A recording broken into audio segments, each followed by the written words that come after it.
Check, check. I think this is recording. Yeah. So, God, all the eyes. Welcome, everyone. Thank you for attending our Thug event. We have a presentation by George, who's going to start shortly. And he will introduce himself because I'm the worst at introduction or any sort of public speaking. So I'm just going to put this down now. Thank you. That's amazing. All right. It's been a while since I've been in a Thug event, and I didn't know it was this fancy, so I think I'm going to start coming out more frequently. Thank you, Fiona, for putting this together.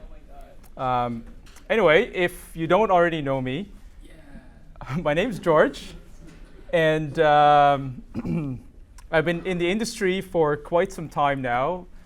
I graduated from school sometime in 2002.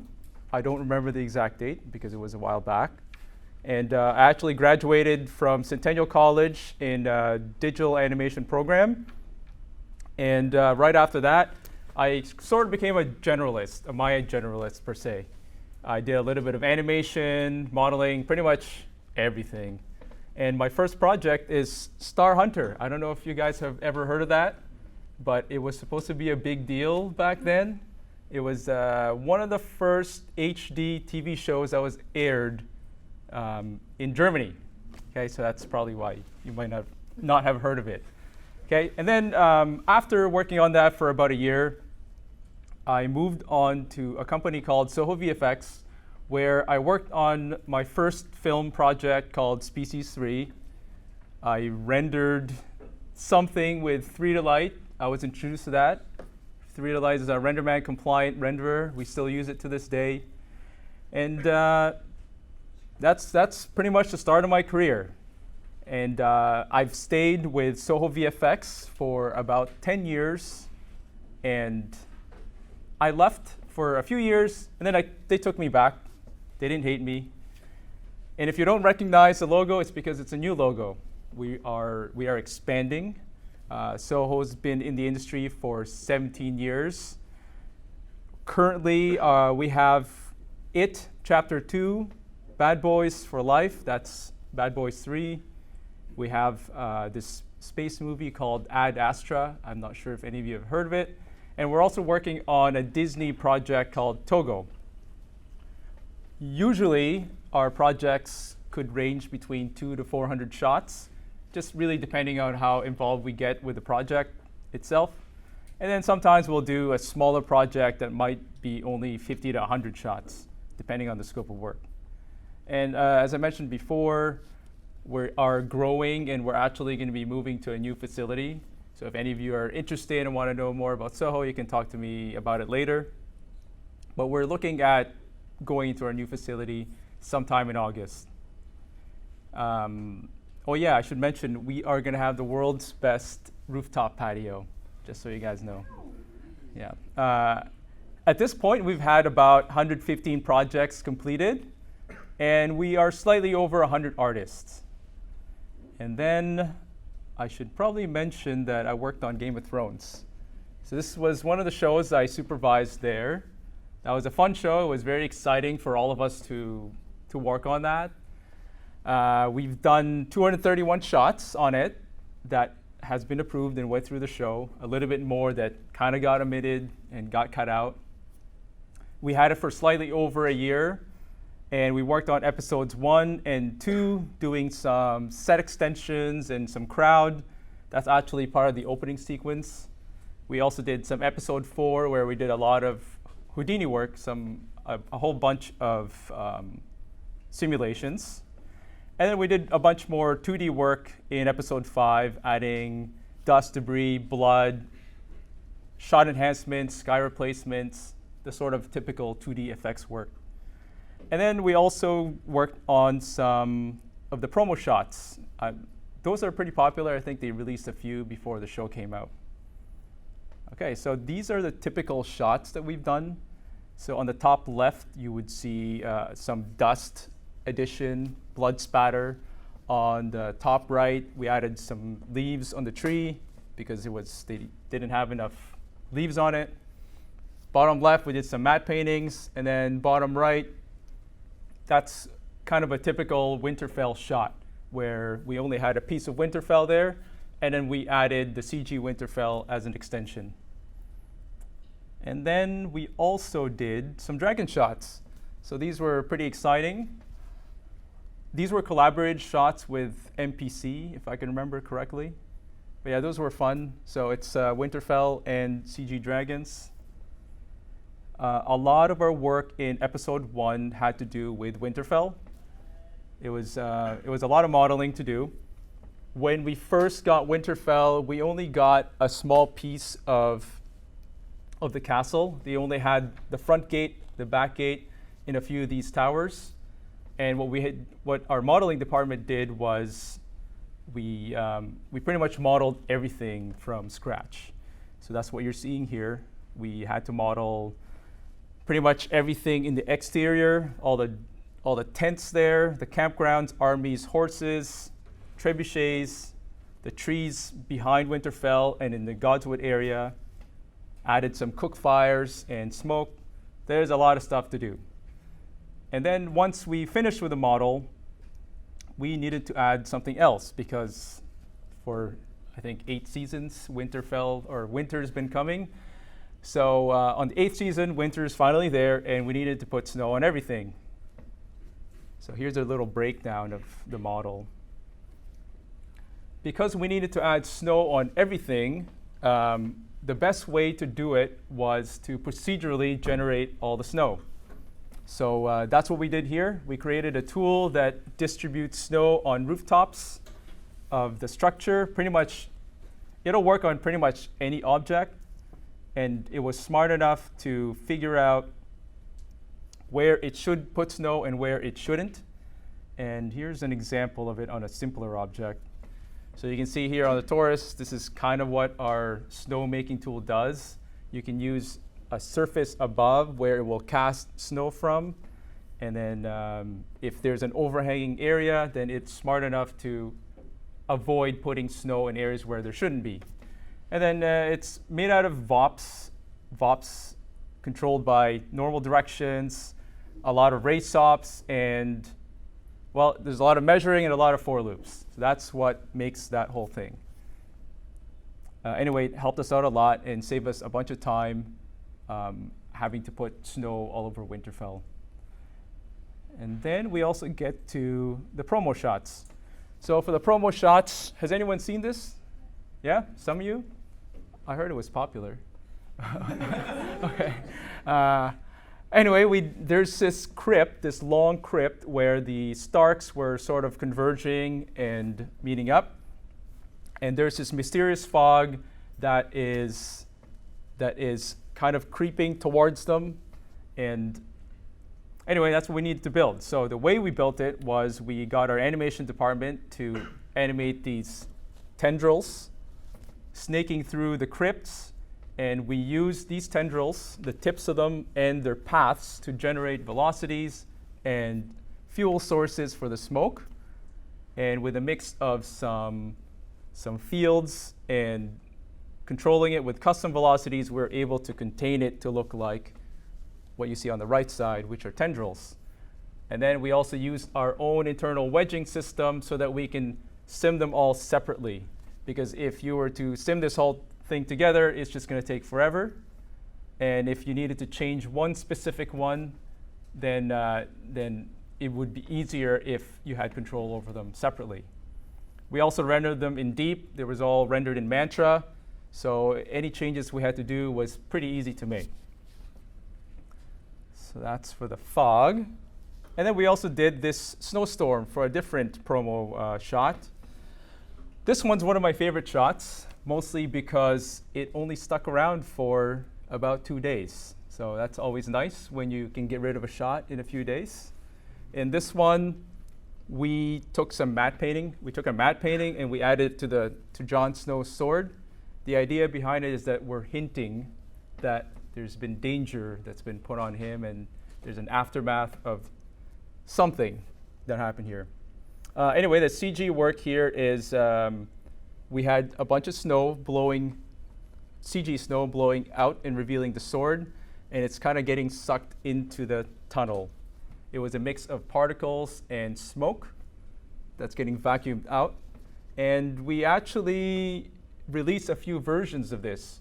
So the version you might have seen online would not have the Night King out there. Do you guys see him? Maybe, some of them?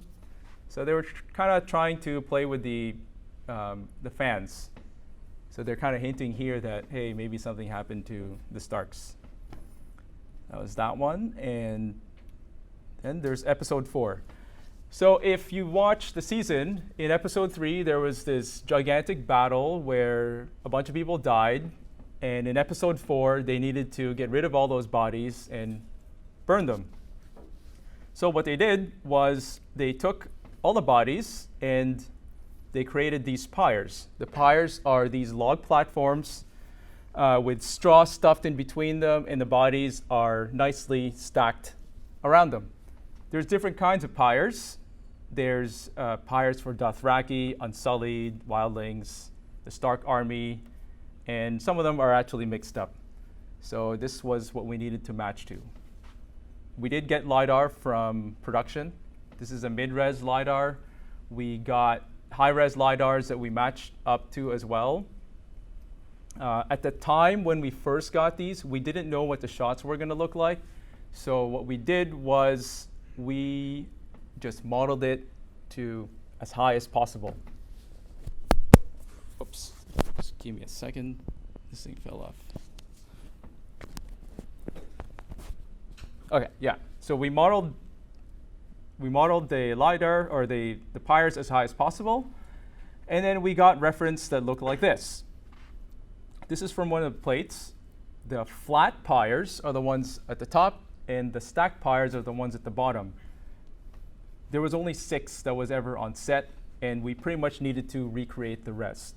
And in this sequence, there was actually a 10 by 12 grid of all these pyres, making 120 different pyres. So you can imagine that that's a lot of geometry.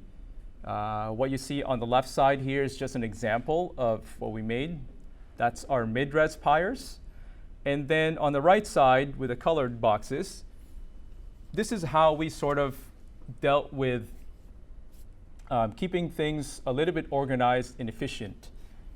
So the very first row at the very top, those are the flat pyres, and the rest are all the stacked pyres.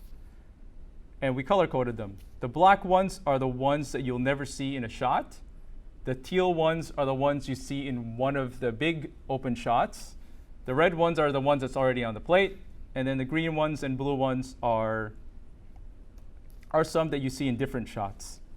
And this is what I mean. So on the left side, you can kind of see that over here, we only needed to load a certain amount of pyres, but on the one on the right, we pretty much had to load everything. And loading these assets in Houdini could take a while, so that's kind of where we ran into trouble, a little bit of trouble. So once all this stuff was already modeled and all the dead bodies were put in place, we needed to generate some straw. The straw in between the pyres. And this was generated in Houdini. And actually, one of our FXTDs, Jeffy, who's here today, he came up with a solution to fill the pyres with all the straw.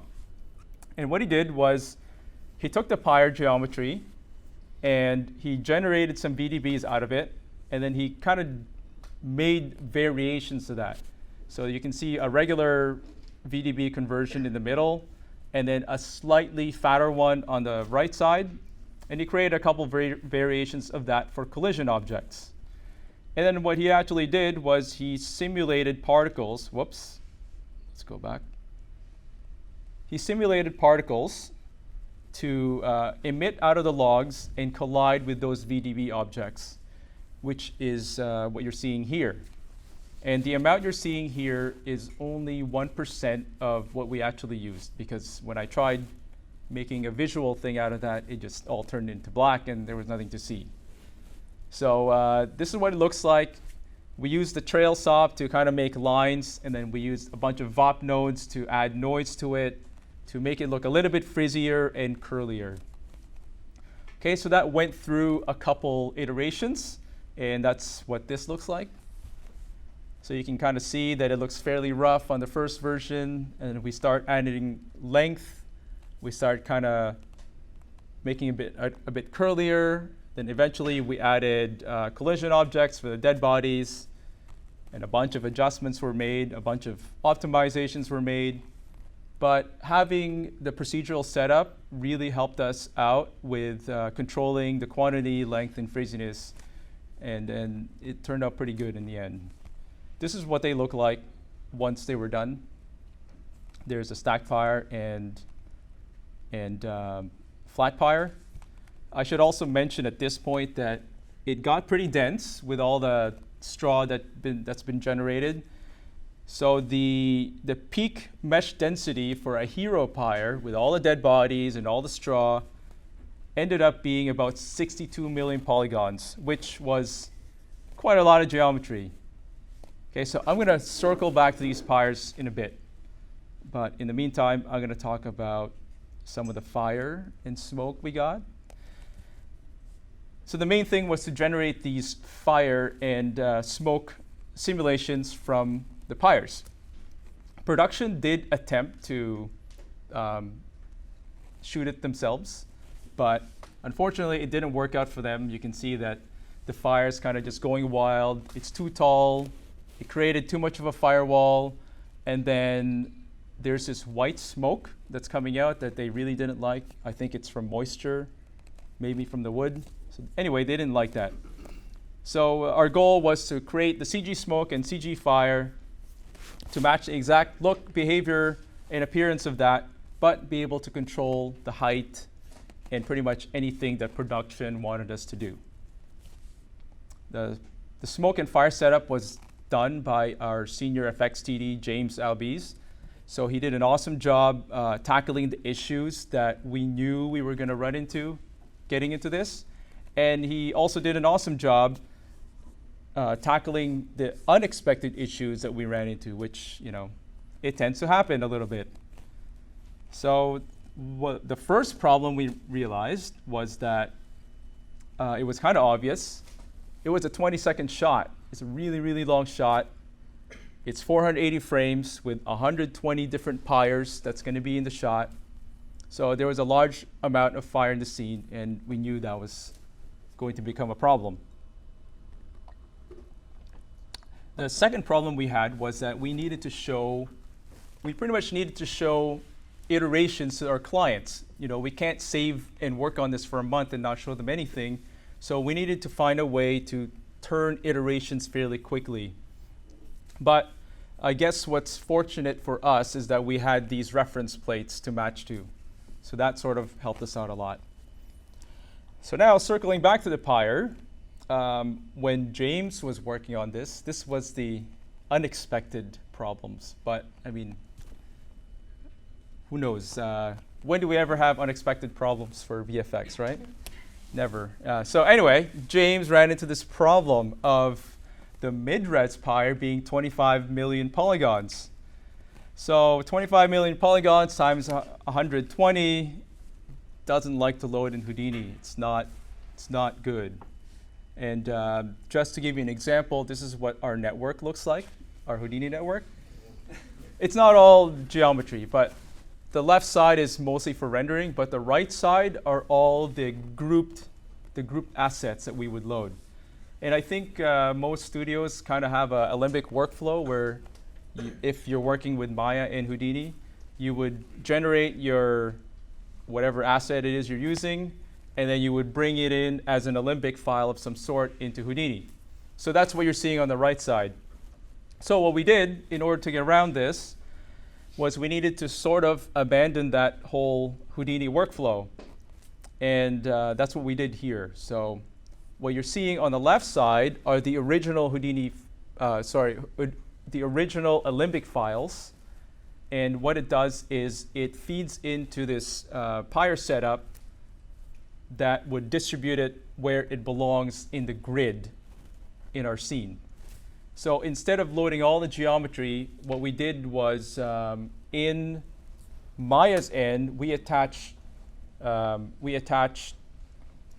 uh, we attach descriptions and coordinates to every single asset so that we know that where each dead body and each pyre belongs in the rotation and placement. We knew where all that stuff would belong in 3D space. And instead of having to load all these different kinds of geometry, we ended up using only a few, and that would minimize any load times that we had. And since everything was always changing during production, we were making adjustments to the models, we were making changes to the layout of things on different shots. It made it really, really easy for us to update our models. And when James when he needed to recache his collision objects with this stuff, it was just as simple as recaching it and updating his sims. So that worked out quite well. Saved us a bunch of time. Another little trick we did was a bit of caching trickery. So for each unique pyre that we had, we ended up doing some wedges with our wedging system.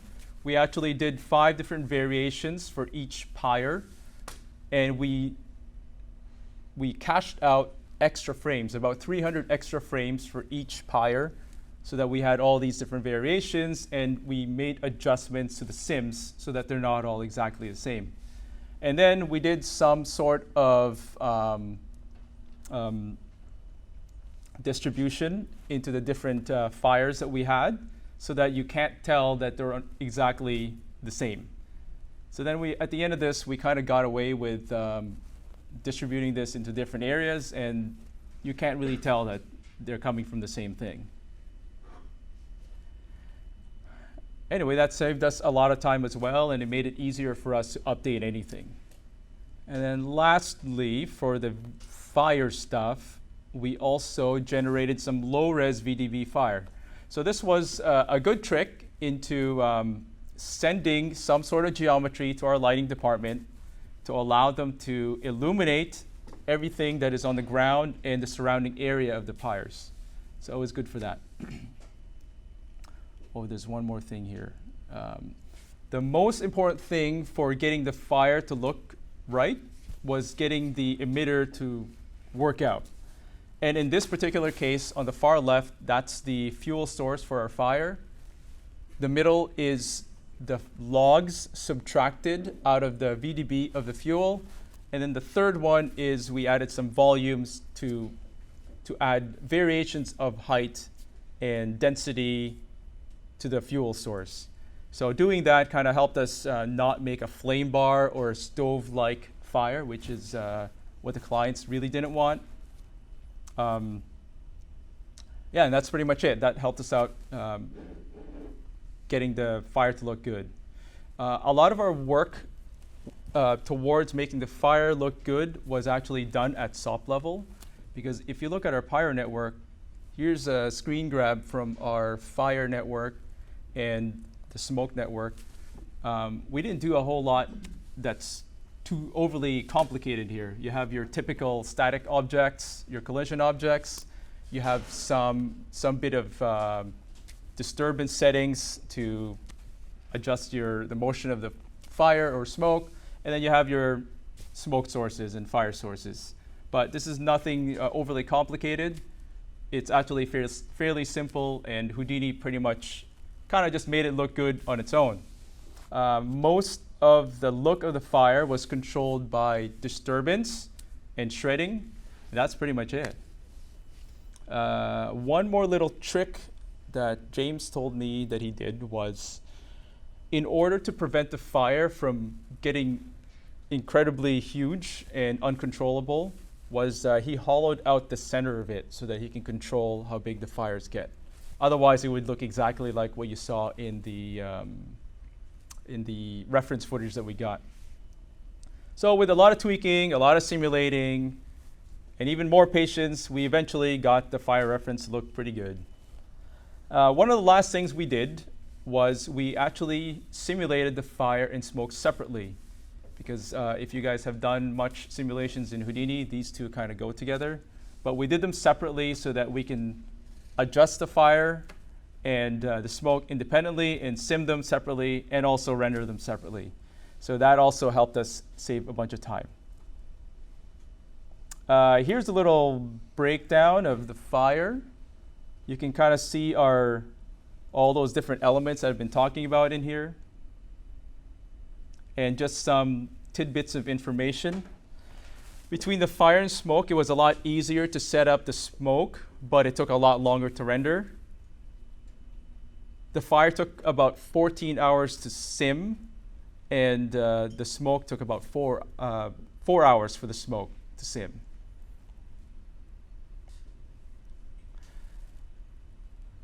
And then as far as rendering goes, the smoke, because we rendered them in separate layers, it took about between 15 to 30 minutes for some passes, only for a single pass, for a single frame.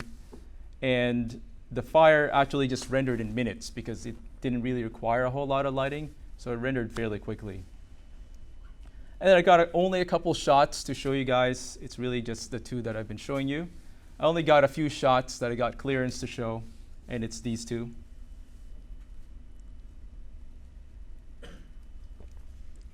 So that pretty much sums up everything I'm going to show. I just have one last thing to show. I'm doing a presentation on SIGGRAPH as well this year, and it's with our Dark Phoenix shots. So does this have sound? Maybe? Yeah. Hold on, Yeah. hold on. Okay. I think it's on this side. I think you have to move here. I feel like I'm gonna rip something. No, I can move this. We're almost there. Okay, teamwork. Man. Okay, so it's a short little teaser trailer I put together. I'm going to talk about some of the stuff we did in SIGGRAPH. Some of the awesome stuff we did with Dark Phoenix. And play. And it's not going to play. Okay, give me a second.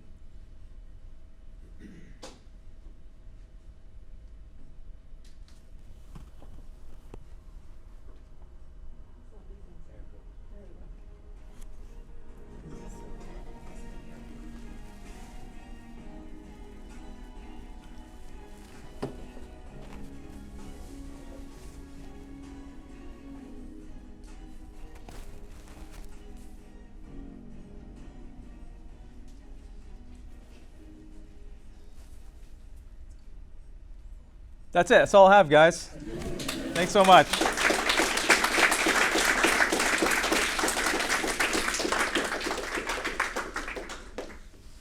I guess I should answer or ask, or if anyone has questions, I can answer some. Try to. Yep. Yeah, so when you were showing us the peek behind the curtain there, where the dot nets that control your flames and your smoke, it looked like that the solver that controlled the fire had been unlocked. Do you mind sharing a little bit of what went on under the hood there? I couldn't tell you the exact same detail because I didn't sim these.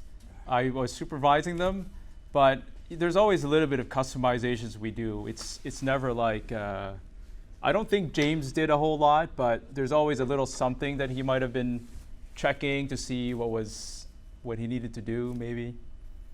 But yeah. So I couldn't, I don't have specific answers for that. Anyone else? Yeah, no? Yeah? You said that was that last pyro shot. It took 14 hours for the fire, right, to sim out? Yeah. Over how many nodes? Well, we don't do distributed sims at Soho, so it was only on one machine. So on our farm, it wouldn't lock up your workstation because that's what we always do. We tend to do wedges, so you saw there's a bunch of different fire sources. So you would just take one fire source and then you will wedge that on one machine. So then your 30 different machines we had would all each sim something for 14 hours. So then you'll go home, come back the next day, and then your sim would hopefully be there. All right. Some in the back? Just curious about the straw Yep. setup. Was that a simulation? And if so, what? It was, well, the guy is here to answer. But anyway, I believe it started from a particle simulation that would kind of rain down on the area there, and a mix of VOPs and noises applied to the finished product after trailing it. You kind of get all these curves, and then you mesh it afterwards, and yeah, you kind of end up with that. Yeah. Anyone else? Sorry, same Yeah. topic. Yeah. The middle, presumably, that you're never going to see is just deleted at that point, right? You just erase it. I believe we tried to do that, and maybe it wasn't really worth it deleting it because it looked hollow. So I think we tried saving some space, but yeah, you got close to some of them, and we couldn't really do it. Makes sense. There was another question in the back. Yeah. For each fire source, that's in sim, you combine them in one sim. Wasn't sure about that. Can you maybe rephrase it? For each fire source, did you run a separate sim, and then like just composite all the results together? There is one sim for each pyre, if that's what you're asking. Yeah. So we would run that through. But yeah, we only really simmed it for, I think, the 2 or 3 kinds that we had. So there would be like 10 altogether, that's 900 frames long. And then we would take that sim and put it on the matching one for that specific one. So if it got rotated, whatever, then the fire would get rotated as well. Oh, okay. I see what you're saying. Oh, actually, no, sorry, we didn't rotate it because then it would go backwards. But yeah, we used as little as we could because it was just, the shot was really long, and pushing out, what do you call that, Dark Phoenix, these were both kind of due at the same time. Yeah. I think that's probably what kind of gave us the most trouble is actually getting our farm to pick up Yeah. the simulation. Okay. So you did one couple sims and you moved them around. 5, actually, to be exact. 5 for each fire source. Okay. Yes? When simulating the smoke, was it like all one simulation, or is it like a smoke sim per fire? The smoke sim was a mix. So there was a fire source that was created, and then whatever, it's what you guys saw here. And we emitted smoke out of each fire, and then we emitted more smoke out of groups of fire. So there was different layers of smoke. Okay. So that's kind of, I think in one of the shots, there was more of a widespread smoke, so we couldn't just use one specific source for that. But I think the sim for that was not really that bad. It was just really rendering all those soft densities that was really slow. Do you know how much disk space that was all taking up? I didn't ask. A lot. A lot, so much that our IT person was sending hourly emails saying, delete your cache, delete your cache. You guys are going to fill up the space, so yes. Oh, there you go. Thanks, Jeffy. It was a lot. Yeah. That's the thing with the wedging. If you're using a wedging system, I think Houdini has one that's built in, but we kind of do our own. It's great for getting all these different versions, but it also eats up tons of space, especially if you're not good at cleaning up your caches. Yep. Did you use tops at all for any of this stuff? Tops. That's the widget. Oh, no. Nope. Nope, I've never used it. Yeah. So what version of Houdini were you using? I think the newest one. Okay. So I know it has its own wedging thing, but we kind of developed our own that sets the paths properly, however we liked. Yep. Is there a reason why you guys developed your own wedging? I think we kind of just were using it for a while, and we just liked how it was mostly a path thing, and that we wanted to control how it was wedging the system. And I think it was before my time at Soho. Whoever was dealing with Houdini and kind of starting it out, they didn't like the wedging system that came with it, so we just did our own thing. Yep. Curious about the creeping fog in one of the promos. Oh God, yeah, it gave me chills having to put it on this. Yeah, what about it? Yeah, like that was based on the geometry doing the emission. Yes. Was it just a straightforward setup where just the geometry was emitting the entire time, or Not based all on of it. velocity, or We did use a mix of that. Actually, I did a lot of that stuff myself. It was the easiest way to art direct where the smoke's going to be because they were kind of specific about it. They wanted some of it to wrap around the statues, and they wanted some at a specific corner. So the easiest way to do it was have geometry that's already there, use it as a fuel source, but we didn't use the whole thing as a fuel source because it would just fill the screen with smoke. So we only used the tip. And the problem was that with that was in order to get it to follow a trail, you needed a really long pre-roll to do that. So that was the issue with that particular sequence. I think that had maybe, I don't know, like 300 frames of pre-roll, maybe more, in order to have that path. Yeah. Any more questions? Yep. Yep. Your snow tool that you guys had built, was that based on just like downwards projections and curvature, or I noticed that like some of the paths within Yeah, that's right. I forgot to mention that. I got to do the snow a little bit. It's probably slightly over-engineered for what we're doing. Yeah, so it was smart enough to, well, it had masking areas. So if you want to, you can feed areas where the snow was trampled, or in rooftops, if there's hot air, whatever, coming out of chimneys, or maybe holes in the roof or something, and there's going to be melt spots, then you can put masking areas there.